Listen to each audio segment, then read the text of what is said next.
really enjoying your stay here. Do you have any time to play games or walk around? I've had a little bit of time to walk around, but I haven't had time to play anything. Maybe I'm jealous. I loved Breath of the Wild. I thought Breath of the Wild is maybe one of the best video games ever made. I thought Super Mario Odyssey was fantastic. I told people I finished it, and then they're like, "You got all the moons?" I'm like, "Well, I saw the credits." I did not finish it. I did not get every moon. I thought that was great. And then I've been playing a game that I started 4 years ago, and then I came back to again, which is Rust. And this summer, between, I think I started playing Rust again in maybe April or May, and I played 600 hours of it. Wow. What? So I play a lot of games. Obviously, you mentioned Overwatch. Which one is your main character? My wife is an amazing Mercy main. She plays surprise. Well, she plays a lot of support. So she plays Lucio, Ana, and Mercy, but Mercy's her best. So she wants me to play tanks most of the time. So I play a lot of Reinhardt, a lot of Winston, a lot of Zarya. When I have to play support, which I actually really love playing support, I like Ana or Moira or Zenyatta are my supports. And then I'm a terrible DPS because I'm 45 and I don't have aim anymore.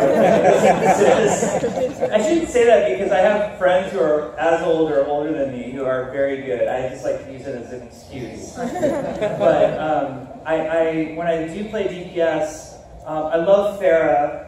She feels like Quake to me, like playing Quake, and that's always a good memory for me. And then I also love playing McCree, because McCree is a Half-Life Magnum. So Pharah is the Quake rocket launcher, and McCree is the Half-Life Magnum. So those are some of my favorite DPS. Is it some MMO would be possible? I think, without a doubt, another Blizzard MMO would be possible. I think that the expertise that, especially on the WoW team, like I haven't worked on the WoW team since 2008. But I personally thought that Legion was like the best expansion that the WoW team has ever done. I was actually jealous and like a little bit sad, like why couldn't we have made that when I was on the team? And you start to ask yourself, was I holding them back all this time? Because Legion was just so good, and when I think about the expertise that the team has developed around making MMOs, and also the love and the passion that exists at Blizzard for MMOs, I think we would love to make another MMO someday. It's something we're very passionate about. Life has changed quite a bit because of that. I would never say I'm comfortable with it. In fact, it's one of the things that I'm most uncomfortable with for a number of reasons. One, I'm a pretty nerdy, awkward person. So, like, speaking in front of a lot of people doesn't come very naturally to me. Don't worry, nobody's here. I know. And then the second thing, and this is the thing that I think bothers me or concerns me the most, is that anybody who's worked on a video game knows that no video game is made by one person. That the beauty of video games is that it's a creative collaboration between artists, designers, engineers, producers, and audio people who are all amazing. And oftentimes we as players, and I fall into this trap myself, we as players see a single person as representing a game or being the person who was the visionary or who created it. And the reality is, on a team that makes a game, there are so many brilliant people working together. So at times I feel very embarrassed because people will credit me with being somehow the creator of Overwatch, when the truth is every single one of my team members was an equal creator alongside of me. So that concerns me quite a bit. On the plus side, I think it was very important, and I hope we're leading by example in this regard. Me as a gamer, I want developers to talk to me more and tell me what they're thinking and hear my concerns and know that I'm playing the game also. And what we're trying to achieve in the developer videos is we're trying to humanize the development team and show like we are just people who play games also, and the things that you're upset about in the game, we're upset about them too, or we know about them, or at least we're listening, or if we're not going to change something, maybe we can explain to you why.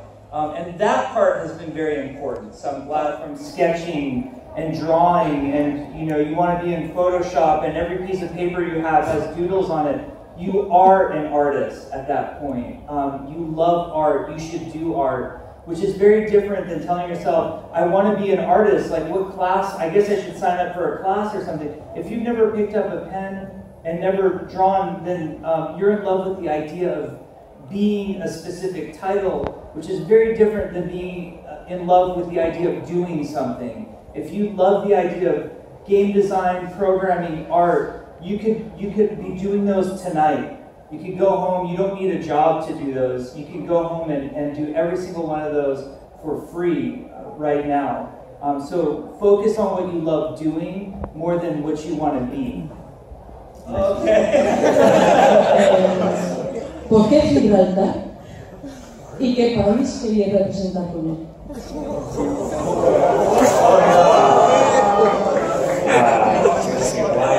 Gibraltar, and what country would you like to represent with that city? Well, I think we're out of time.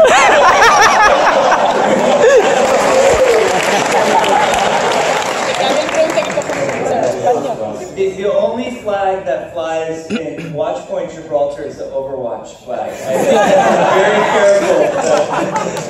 That's the answer. Okay. Going on Western.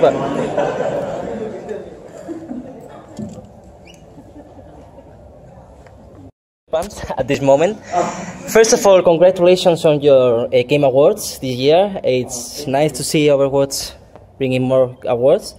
Thank you, all of your team. You deserve more cookies for Christmas, like already gave you last year. My question is, what can we expect from next year, or what can we expect for this Christmas event? Okay, so this Christmas event I think is going to be a lot of fun. We have May Yeti Hunter Brawl coming. No, I need to set people's expectations. Correct? Yeah, I saw a Hanzo new skin, maybe. There is a new Hanzo skin coming. Oh. But all Hanzo skins are.